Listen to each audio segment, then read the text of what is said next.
Hola, ¿todo bien? Comienza ahora una serie inédita de estudios de las profecías de la Biblia. Esta es la serie del Gran Conflicto, y el tema de hoy es el libro que revela todo. Aquí en mis manos tengo la palabra de Dios, la Biblia Sagrada. En el capítulo 1 del Apocalipsis, en el versículo 3, leemos: Bienaventurado el que lee, y los que oyen las palabras de esta profecía, y guardan las cosas en ella escritas, porque el tiempo está cerca. Mi amigo, vivimos exactamente en un tiempo en que el gran conflicto entre el bien y el mal se intensifica cada vez más, y la palabra de Dios, la Biblia Sagrada, es la base. Es el libro clave para mostrarnos exactamente en qué posición debemos estar, qué posición tomar en ese gran conflicto.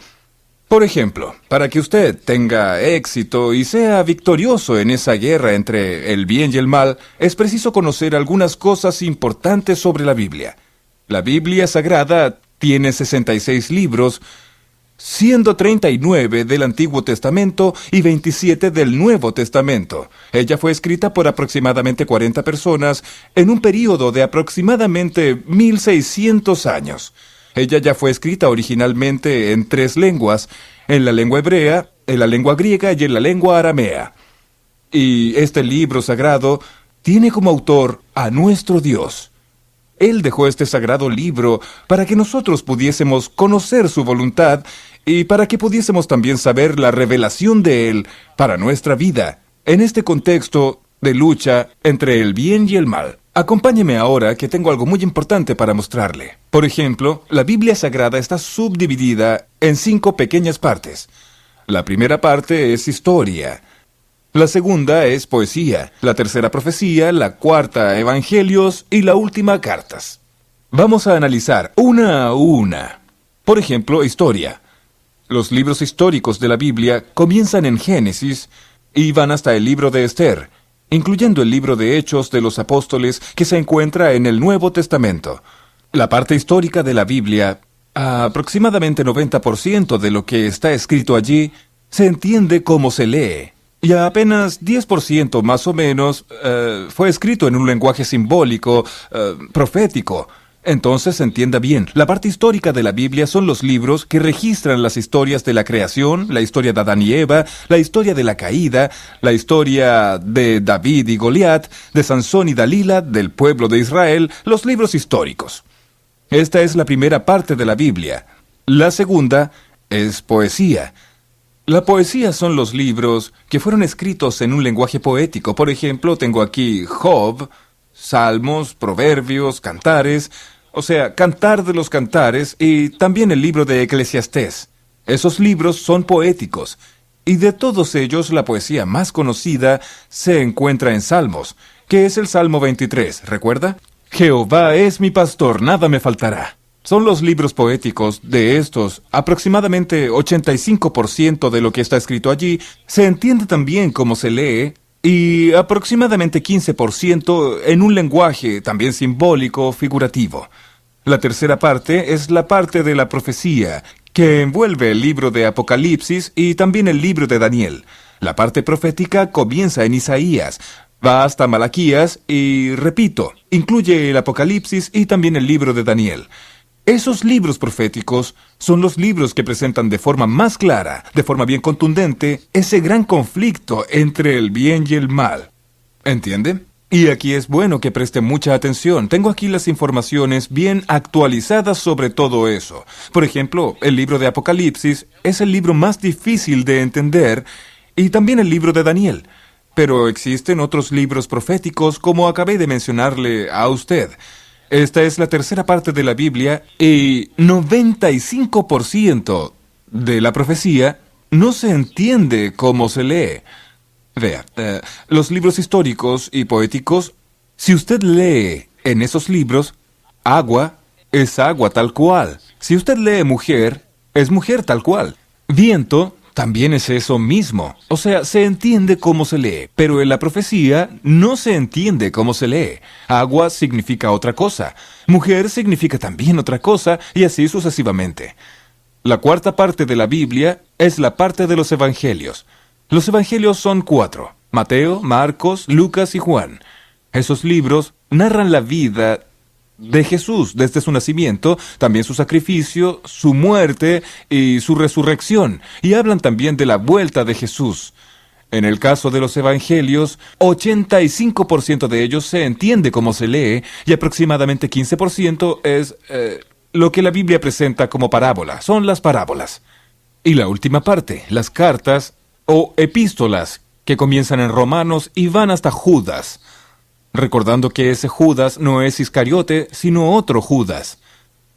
Así, nosotros tenemos 5 partes de la Biblia, y piense conmigo y acompáñenme en un raciocinio ahora. Ese raciocinio en las 5 partes de la Biblia yo pienso que es la parte más importante para que usted entienda exactamente lo que es y cómo entender la Biblia Sagrada. Volvamos ahora nuestro pensamiento un poquito hacia la parte histórica. La parte histórica de la Biblia, los primeros libros de la Biblia especialmente, esos libros son fundamentales. Porque la verdad, allá en el comienzo en Génesis, especialmente también Éxodo, especialmente estos dos, ellos narran para nosotros el inicio de ese conflicto, y si usted une a Génesis y Éxodo con Apocalipsis, va a percibir que este conflicto entre el bien y el mal comenzó en el cielo. Apocalipsis 12, versículo 7. Después, la parte poética viene trayendo mensajes de esperanza, de confort y de seguridad. Después nosotros tenemos las profecías de las que voy a hablar por último. Veamos ahora los evangelios, que son 4. El caso de los evangelios es un caso muy interesante porque 85% de ellos se entiende cómo se lee, y piense conmigo lo siguiente. Jesús estaba andando y encontró un hombre ciego. Colocó la mano sobre él y dijo, «Ve». El ciego vio. Yo pregunto, ¿esto es simbólico o esto aconteció de hecho? Con certeza, aconteció de hecho. Y piense en otro acontecimiento. Jesús estaba caminando y encontró un paralítico y le dijo, «¿Qué quieres que yo haga?» Y el paralítico dijo, «Señor, yo quiero quedar bien, yo quiero andar». Y Jesús entonces dijo, «Levántate, toma tu cama y anda». Y el paralítico se levantó y anduvo. ¿Esto es simbólico o literal? Con certeza que es literal, porque esto aconteció de hecho. Ahora piense de otra forma. Jesús dijo en cierta ocasión, «Yo soy el buen pastor y tú eres la oveja». Yo pregunto, ¿usted es una oveja? Claro que no. Usted es una persona. Tiene 2 piernas, 2 pies. Una oveja tiene 4, ¿no es verdad? Entonces usted no es una oveja, pero Jesús dijo que usted es una oveja y dijo que Él es pastor. Ahí usted tiene un lenguaje simbólico, un lenguaje figurativo.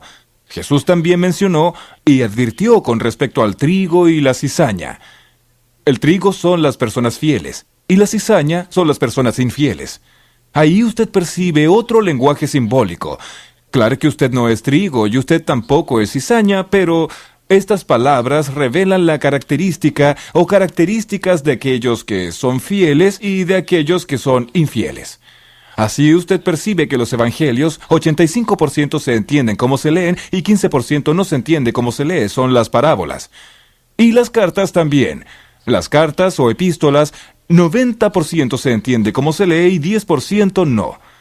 Pero lo más interesante está ligado a la profecía. Las profecías de la Biblia fueron escritas en un lenguaje simbólico, especialmente el Apocalipsis y el libro de Daniel, y están cargados de simbolismos. Y esto es algo que preocupa a mucha gente, y hay muchas personas que no les gusta estudiar profecías, porque no entienden.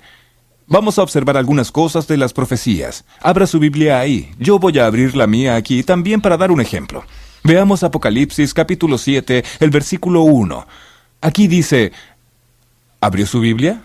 Ok, entonces vamos a leer. Después de esto vi 4 ángeles de pie en las 4 esquinas de la tierra, conservando seguro los 4 vientos de la tierra, para que ni el viento soplase sobre la tierra, ni sobre el mar, ni sobre árbol alguno. ¿Percibió alguna cosa diferente? Si usted no percibió, voy a ayudarlo. Aquí dice que hay 4 ángeles en las 4 esquinas de la tierra sosteniendo los vientos. Primer problema. ¿La tierra es cuadrada o es rectangular? ¿Por qué tiene 4 esquinas? No, la tierra es redonda. No tiene 4 esquinas, pero si no tiene 4 esquinas, ¿por qué el Apocalipsis habla que tiene 4 ángeles en las 4 esquinas?